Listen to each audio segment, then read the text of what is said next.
Sarah Ellis, and I'm here today to bring you a unique combination of physical therapy and personal training exercises to provide you with a balanced body to get you ready for your next tennis match and keep you playing for years. In the upcoming tennis video series, I'm going to have a unique combination of 10 exercises. Now, to go ahead and get you started today, I've got 3 prepared.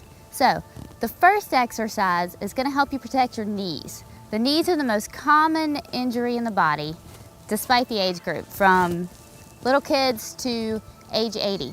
So, in order to protect your knees, you need to help create stability muscles within the joint.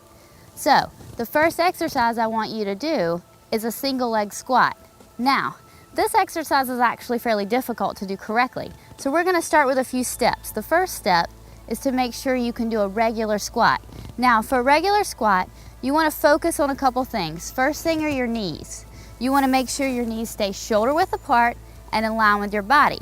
Now, common mistakes that I see are when people go to do a squat, they let their knees go in. This is really bad, tears up the knee joint. So you want to think about keeping your knees in line with your toes, like you're going to draw a line straight down to the ground.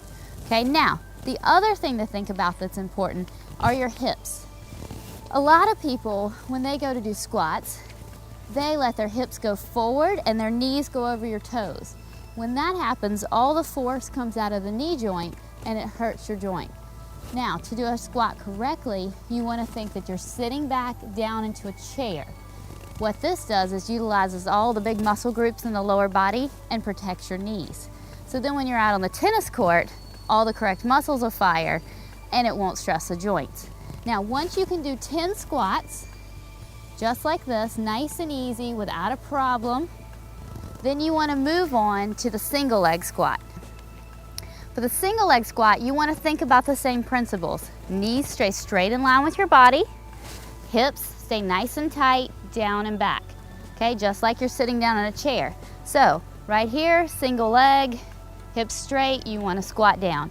So if you notice, my knee, when I go down for a squat, stays nice and in line with my toe. It doesn't go in. So you see how my knee's going in now? And that's really bad for the joint. So the first time you do this exercise, I'd like for you to do it in front of a mirror so that you can watch the angle of your knee.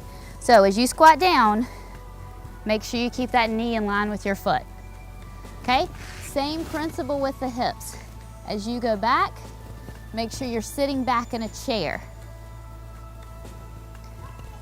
Now, you don't have to go really low with this exercise, but the point is to build the stabilization muscles as they go down into your knee. Okay?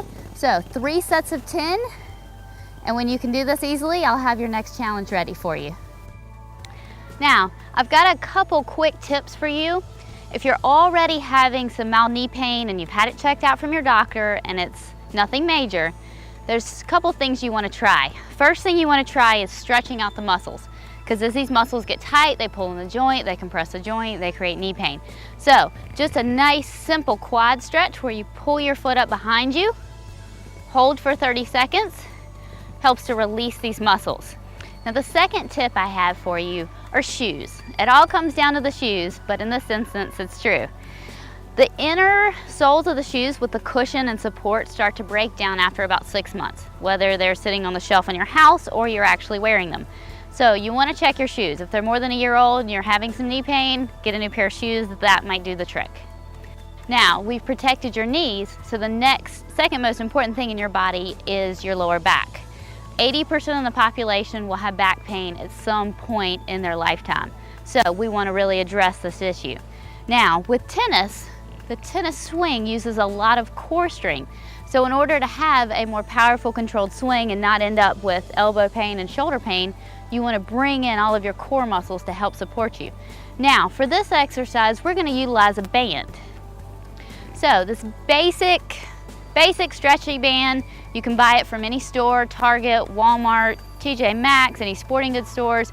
You can Google bands on the internet and order one. Should be around $5 or $6 and they'll do the trick. Now for this exercise, you're gonna stand feet shoulder width apart, knees unlocked. It's very important not to lock your knees back because then this transfers all the pressure up into your back. So knees unlocked, Quads nice and tight, stomach tight. You're gonna lock out your arms nice and straight, and you're gonna twist. So make sure you have enough tension on the band, and then twist around. Now make sure that your arms move with your body. It shouldn't look like this, okay? So arms nice and tight, moving with your body. You wanna really focus on feeling this exercise in your core, and this is gonna help your stomach protect your back during your swing.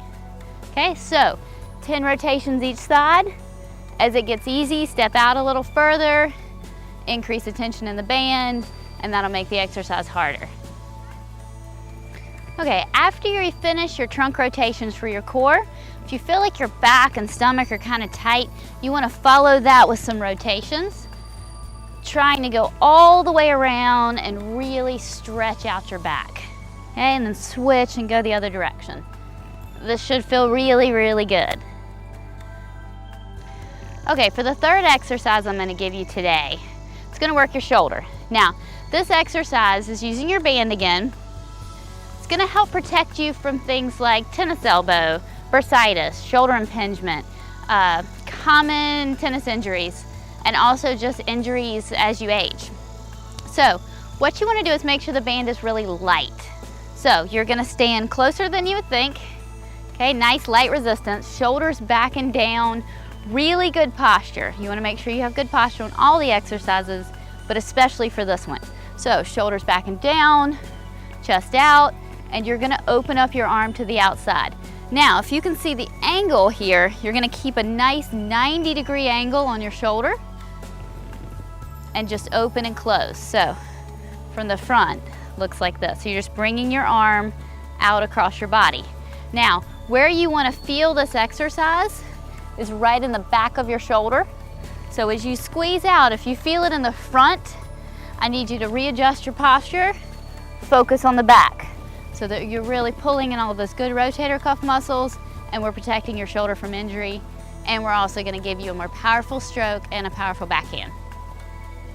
In order to increase the endurance in your shoulder, you want to be able to do 3 sets of 10. And as it gets easier, just scoot out, increase the tension, make it a little harder. So after you finish this third exercise, if you feel a little bit of tightness in your shoulder, you want to make sure you stretch it out. Now the best stretch to address this is for the exercise, remember you went out, working the back of your shoulder. So to stretch it, you want to bring your arm in and gently pull it forward.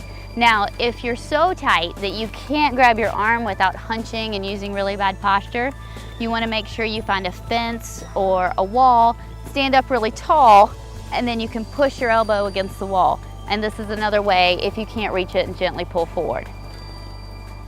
Thank you for your time, and I congratulate you on your new healthy lifestyle, and I'll send you an update on any new videos.